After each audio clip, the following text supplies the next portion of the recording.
Okay, so those high school grads, I know schools are starting now, but before you know it, fall will be here and they will be ready to fly the nest. Well, there are a couple more classes, however, that they do need to take before they can take full flight. We're talking about finances. Local financial professional Jeff Bainter from Bainter Financial Services is here with some last-minute money lessons for your soon-to-be scholars. It's going to sneak up on you before you know it, as mentioned. So, Jeff, I want to talk about why is it so darn important that we talk with our soon-to-be college students about finances? Well, finances are not necessarily as fun as football and the other, student activities that are going on. But, student debt is a real issue. In fact, for the students in 2017, the average debt was $39,000. Wow. And so I think if we really bring the subject and bring it up and talk to them, they can really get a good base so that they can have a strong financial future. Okay, and how soon should we start having these conversations? Because there are some students that are getting ready to start high school. Some have already started high school today, as we were just talking. Yeah, my grandson just started today, and I think it is a good time to start. So as they enter high school, you need to start helping them understand all of the, kind of the costs are going to be involved and really what they expect to get out of it, too. Because I know a lot of loan applications actually begin your junior, senior year. You really start kind of looking at those things, right? Absolutely. In fact, you really want to prepare both the student and the parents' financial condition about the junior year, really have everything squared away. Okay. What about those students that are beginning college right now? They just kind of took out some loans, they're like, I'm going to do this, and they're jumping in. What advice do you have for them and their parents? Well, I think there's three real lessons that they should focus on, that I work with clients. And the first one is budgeting. And so, I think that's a problem a lot of us have. But if you look at the student and they really don't have a plan, 43% don't even track where they spend their money. And so I think if you can teach them that it's important to track, the income that you have coming in, whether it be an allowance or they have a part-time job, and then where's it going out?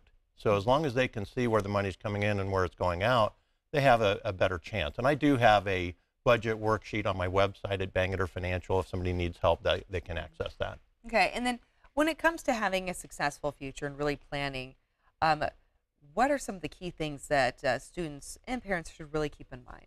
Well, I think credit would be kind of the next consideration because we all use credit all of our lives, right? And so you need to start off with a good credit score.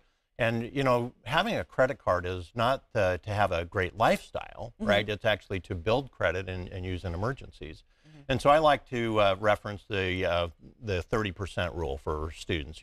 Let's say you have a $1,000 max on your credit card. They shouldn't borrow any more than about $300 in any 1 month to make sure that they're going to be able to manage that and be able to pay it off. And then we as parents need to teach good habits about credit cards and that they should, be responsible and pay that debt off every month when it comes due.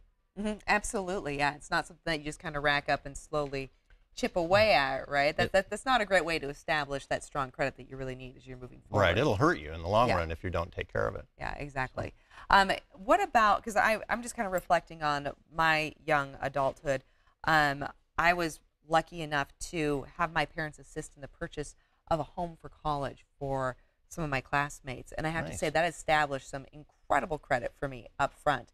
Obviously, I did not purchase the home myself. My parents were kind of underwriters on that. But if parents are able to assist their children in that matter, is that something that you do encourage them to kind of, because also that allowed me the opportunity to really understand what it meant to have a responsibility and to have to make a payment and to manage something. Yeah, I think it's a great tool. I have a client right now that their son is down in Southern California and they're trying to buy a home in San Mateo area, or excuse me, Santa Monica area, and crazy expensive down there. But that's kind of the strategy is what they're doing, and I think it's a great idea. Now, not everybody can do that, and some people are going to have to go to loans, right? And so if you do find yourself to where you're going to need to take out a student loan, you need to make sure that you understand what it really is.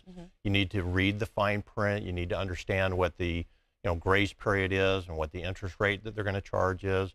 So all of those things are important, and you really need to do the math behind it, because what you don't want to do is borrow more than what you need. I was going to ask you that on that. Yeah, because I do know that there are some students or families that think, okay, well, we need this much for college, but then we were approved for this much, so we'll take that cushion and supplement it somewhere else.